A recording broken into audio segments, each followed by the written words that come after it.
Biết. Giới thiệu này.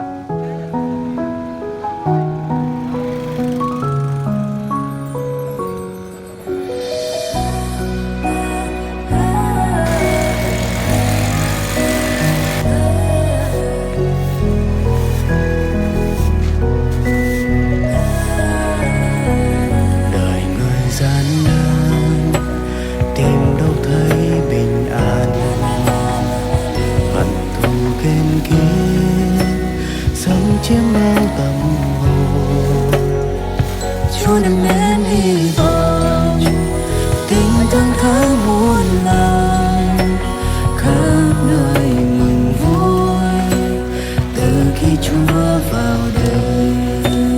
Từ trời xa xôi Giêsu đến tìm người, Ngài ban tươi mới thay thế bao hận thù.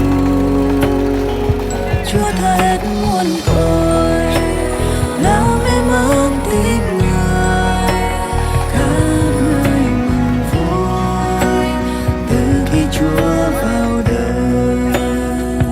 Chúa đem đến hy vọng, tình thương thắm muôn lòng, khắp nơi mừng vui từ khi Chúa vào đời.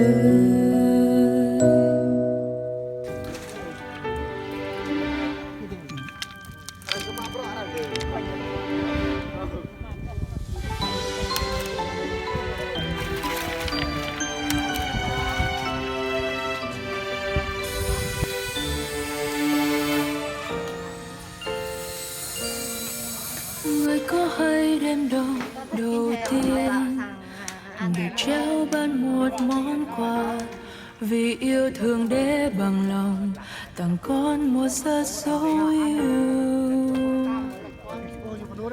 Trong chính nơi đơn đau lầm than, nào ai quan tâm thế